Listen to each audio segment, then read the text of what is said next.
तो दोस्तों, कैसे हो आप सब। आई होप कि आप लोग स्वस्थ होंगे और मस्त होंगे।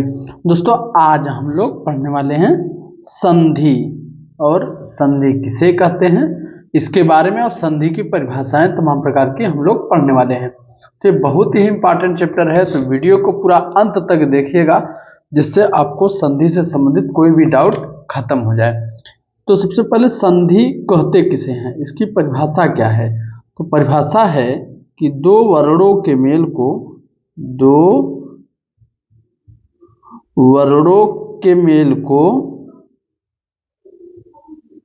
ठीक, दो वर्णों के मेल को संधि कहते हैं। ठीक, दो वर्णों के मेल को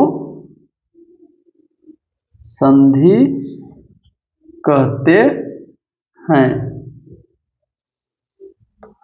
तो इस तरह से आप जान गए कि संधि किसे कहते हैं। अच्छा, दो वर्ण कौन कौन से हैं, तो वो भी देख लेते हैं। जैसे है आपका कि विद्या धन आलय। क्या लिखा है? विद्या धन आलय। तो देखिए, ये इसमें दो पद होते हैं। संधि के लिए महत्वपूर्ण क्या होता है, दो पदों का होना अनिवार्य है, और प्रथम पद का अंतिम वर्ण और द्वितीय पद का प्रथम वर्ण। ये प्रथम पद हो गया और ये द्वितीय पद हो गया। और प्रथम पद को हम लोग पूर्व पद भी कहते हैं, और इस द्वितीय पद को हम लोग क्या कहते हैं, उत्तर पद भी कहते हैं। तो प्रथम पद को हम लोग क्या कहते हैं, पूर्व पद कहते हैं, और द्वितीय पद को हम लोग क्या कहते हैं, उत्तर पद कहते हैं। अब देखिए, दो वर्ण कौन कौन से हैं जिनमें संधि हो रही है। तो देखिए, उन्हीं वर्णों को हम लोग देखने वाले हैं। तो देखिए, यहाँ पर द्य है, द्य का अंतिम वर्ण क्या है, आ है। यहाँ से हमने आ ले लिया, फिर प्लस है। फिर ये द्वितीय पद का प्रथम वर्ण क्या है, ये भी क्या है, आ है। तो ये देखिए, दो वर्ण हैं, दो वर्णों के मेल्स को तो जो मिलेंगे ना, तो ये फिर से आ ही बनेगा। क्या बनेगा, आ। ठीक, तो ये आ बना, तो अब क्या हो गया, विद्याधन आलय से क्या हो जाएगा, विद्यालय। क्या हो जाएगा, विद्यालय। ठीक, इस तरह से आपका विद्यालय बन गया। अब देखिए, एक और एग्जांपल हम आपको दे रहे हैं। जैसे लिखा है देव धन इंद्र। क्या, देव धन इंद्र। अब देखिए, इसमें ये प्रथम पद हो गया और ये द्वितीय पद हो गया। ठीक, अब प्रथम पद का अंतिम वर्ण, तो व में काहे की मात्रा है, तो अ की मात्रा है, तो यहां से हम लेंगे अ। ठीक, और यहां से द्वितीय पद का प्रथम वर्ण क्या है, ई है। क्या है, ई है। तो ये दो वर्ण हो गए ना, तो दो वर्णों के मेल। अब मेल मतलब मिला दीजिए, मिलने से क्या बनेगा, ए बनेगा। क्या बनेगा, ए। अच्छा, जब ये ए बना हुआ है, तो इसका मतलब इसके पहले अब क्या क्या रह गया है, तो देखिए क्या रह गया है, देव न। यहाँ से अ जब हम निकाल दिए हैं तो ये हलंत बचा है, और ये ई निकल चुका है, तो क्या बचा है, ये आधा न और द्र। ठीक, इंद्र न।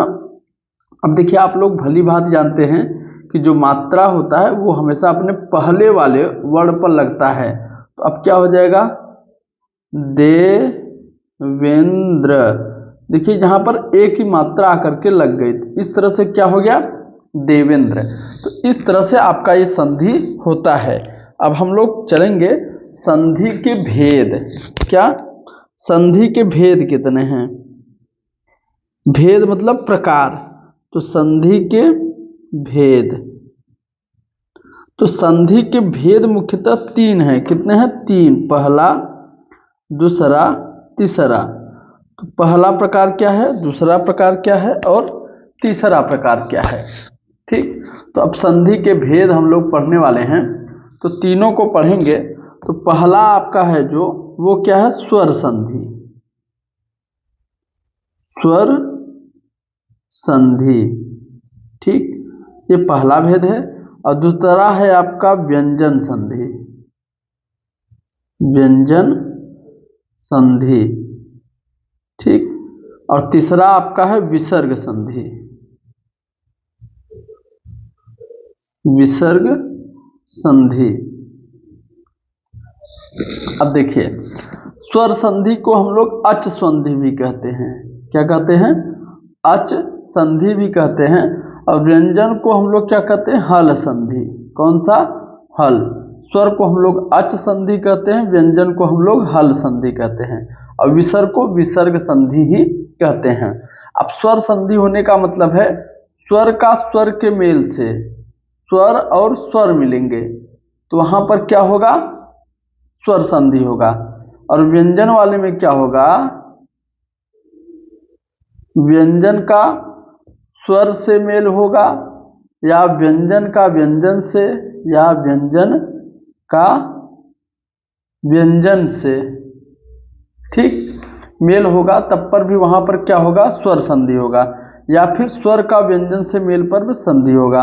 और विसर्ग का स्वर और विसर्ग से, या फिर व्यंजन का विसर्ग के मेल से क्या होता है? हमारा विसर्ग संधि बनता है। अब हम लोग बारी बारी से पढ़ेंगे। तो सबसे पहला जो हम लोग पढ़ने वाले हैं वो है स्वर संधि। देखिए, अब हम लोग पढ़ने वाले हैं स्वर संधि। तो स्वर संधि किसे कहते हैं? तो स्वर संधि का परिभाषा है कि स्वर का स्वर के साथ मेल होने से उसमें जो विकार उत्पन्न होता है वो हमारा स्वर संधि कहलाता है। जैसे देख लीजिए आप, जैसे आपका है कि विद्या धन अर्थी। क्या? विद्या धन अर्थी। तो यहाँ पर से देखिए हमें क्या मिल रहा है? आ। और यहाँ पर हमें क्या मिल रहा है? अ। तो यहाँ पर देखिए आ मिला है और यहाँ पर अ मिला है, मतलब प्रथम पद का अंतिम वर्ण क्या है? आ, और द्वितीय पद का प्रथम वर्ण क्या है? अ। तो देखिए दोनों क्या हैं? स्वर हैं। तो अब इनके मिलने से जो विकार उत्पन्न होगा, अर्थात दोनों के मिलने से क्या बन रहा है? आ, अर्थात स्वर का ही निर्माण हो रहा है, एक नया स्वर ही बन रहा है। तो इस तरह से जिस किसी भी संधि में स्वर का स्वर के साथ मेल होगा तो वहां पर क्या होगा? स्वर संधि होगा। स्वर संधि होने का मतलब है कि जो हम प्रथम पद लेंगे उसका अंतिम वर्ण अ या आ, ई, उ, री कुछ भी हो, और जो द्वितीय पद का प्रथम वर्ण होगा वो भी क्या होगा? स्वर होगा। यहाँ पर भी और यहाँ पर भी, इन दोनों स्थानों पर क्या होना चाहिए? स्वर। यदि स्वर है तो वो आपका क्या कहलाएगा? स्वर संधि कहलाएगा। फिर अब देखिए कि स्वर संधि के भेद। तो स्वर संधि के मुख्यतः 5 भेद हैं। कितने भेद हैं? 5 भेद हैं। तो पहला क्या है? दीर्घ स्वर संधि। दूसरा आपका है गुण स्वर संधि। तीसरा आपका है वृद्धि स्वर संधि। चौथा आपका है यड़ स्वर संधि। और पांचवा आपका है अयाद स्वर संधि। तो इस तरह से कुल स्वर संधियों की संख्या कितनी है? 5। यदि आपसे पेपर में पूछता है कि संधि के कितने भेद हैं या संधि के कितने प्रकार हैं, तो ध्यान दे लीजिएगा कि आपको बताना क्या है कि संधि के 3 भेद हैं। स्वर संधि, व्यंजन संधि, विसर्ग संधि। इस तरह से 3 संधि हो गए। और स्वर संधि के कितने भेद हैं? तो स्वर संधि के 5 भेद हैं। दीर्घ संधि, गुण संधि, वृद्धि संधि, यड़ संधि और अयाद संधि। मतलब स्वर जो मुंह से बोल रहे हैं ना। तो इस तरह से स्वर संधि के कितने भेद हो गए? 5। हमारे हाथ में उंगलियां कितनी हैं? 5 हैं। तो भेद कितने हुए? 5 भेद हुए। तो आप कभी भूलिएगा मत। और देखिए अंगुलियों के माध्यम से हम आपको बता दे रहे हैं। पहला हमारा है दीर्घ संधि। क्या है? दीर्घ संधि। तो ये देखिए पहला हमारा ये अंगूठा, ये क्या है? दीर्घ, मतलब सबसे चौड़ा है, मोटा है। तो ये हमारा क्या हो गया? दीर्घ संधि हो गया। फिर अब आपका आता है दूसरा गुण संधि। तो देखिए गुण संधि मतलब दूसरा ये वाला, गुण और गुण इसी से, ये अच्छा लड़का है, ये सर अच्छा पढ़ाते हैं, तो गुण और गुण इसी से इंगित करते हैं, तो इसलिए ये क्या हो गया? गुण संधि। और वृद्धि का मतलब जिसकी लंबाई सबसे अधिक बढ़ रही हो, वृद्धि हो रहा हो। तो इसमें कौन सी लंबाई सबसे अधिक है? इस वाले की, तो इसलिए क्या हो गया? वृद्धि संधि। अब देखिए फिर ये है यड़ संधि। चौथा हमारा क्या है? यड़। यड़ में मतलब अड़ है, और ये ऐसे टिक्का, अड़ का आधा अड़ ऐसे होता है ना, और टिक्का किससे लगाते हैं? इसी अंगुली से, अनामिका वाले से। तो इसलिए ये क्या हो गई? यड़ संधि। अब इतना एग्जाम्पल देने के बाद हम लोग आदि कहते हैं, तो ये हमारा क्या बचा? अंत में आदि बचा, अर्थात ये अयादि संधि हो गया। तो इसके माध्यम से हम लोग जान रहे हैं, पहला है दीर्घ संधि, दूसरा गुण संधि, तीसरा वृद्धि संधि, चौथा यड़ संधि पांचवा अयादि संधि। तो इन्हीं अंगुलियों के माध्यम से हम स्वर संधि के पांचों भेदों को पढ़ लिए हैं। अब हम लोग बारी बारी से इसके बारे में पढ़ेंगे और इसके सूत्रों को भी हम लोग याद करेंगे। तो कहिए तो हम यहीं पर सूत्र भी लिख दे रहे हैं। देखिए, स्वर संधि के 5 भेद हमने बताया। पांचों संधियों का हमने संस्कृत में जो सूत्र होता है उसको हमने लिखा हुआ है। तो दीर्घ संधि का क्या होता है? अकः सवर्णे दीर्घ। दीर्घ संधि का क्या होता है? अकः सवर्णे दीर्घ। गुण संधि का क्या होता है? आद गुण। गुण संधि क्या होता है? आद गुण। वृद्धि संधि का क्या होता है? वृद्धिरादैच। क्या होता है? वृद्धिरादैच या वृद्धिरेच होता है। क्या होता है? वृद्धिरेच, वृद्धिरेच। ठीक, ये सूत्र होता है, ये संज्ञा विधायक सूत्र है। और यड़ संधि का क्या होता है? इको यड़च। क्या होता है? इको यड़च। और अयादि संधि का क्या होता है? एचो अयवा यावह। तो अयादि संधि का सूत्र क्या होता है? एचो अयवा यावह। तो इस तरह से स्वर संधि के 5 भेद भी हुए और पांचों भेदों के इस तरह से हमने क्या पढ़ लिया है? सूत्र पढ़ लिया है, जो कि बहुत ही इंपॉर्टेंट है हमारे लिए। ठीक, देखिए दीर्घ संधि हम लोग पहले पढ़ रहे हैं। तो दीर्घ संधि में क्या होता है? इसका सूत्र है अकः सवर्णे दीर्घ। अब देखिए यहाँ पर अक क्या है? अक एक प्रत्याहार है और अक प्रत्याहार के अंतर्गत का आता है अ, ई, उ और री। ठीक, अ, ई, उ, री और री भी आता है। तो अक प्रत्याहार के अंतर्गत क्या आता है? अ, ई, उ, री और री। अर्थात अक प्रत्याहार, तो अ के बाद हमने आ भी लिख दिया है इसका दीर्घ, और ई के बाद इसका दीर्घ, उ के बाद उसका दीर्घ, और री का भी दीर्घ होता है। के बाद समान वर्ण, मतलब अ, आ, ई, उ, री के बाद फिर से समान वर्ण यही वाला आ जाए तो दोनों के स्थान पर दीर्घ अर्थात आ, ई, उ और री हो जाता है। देखिए कैसे होता है। जैसे अब पहला हमारा एग्जाम्पल है कि विद्या धन आलय। क्या है? विद्या धन आलय से क्या हो जाएगा? विद्यालय। क्या हो जाएगा आपका? विद्यालय। अब देखिए कैसे हो रहा है। यहाँ पर हमें क्या मिल रहा है? आ मिल रहा है। ठीक, और यहाँ पर भी हमें क्या मिल रहा है? आ। तो दोनों मिलकर के किसका निर्माण कर रहे हैं? आ का। ठीक, तो यहीं पर देखिए हमें आ लग गया, तो क्या हो गया? विद्यालय। अब देखिए दूसरा हमारा एग्जाम्पल है। दूसरा हमारा एग्जाम्पल है इस तरह से, ठीक, कि रविधन इंद्र। रविधन इंद्र। अब देखिए यहाँ पर काहे की मात्रा है? ई की मात्रा है, और यहाँ पर भी काहे की मात्रा है? ई की मात्रा है। ठीक, तो दोनों मिल करके कौन से ई बन रहे हैं? दीर्घ ई बन जा रहे हैं। तो जब दीर्घ ई बन जाएंगे तो क्या हो जाएगा? रविंद्र।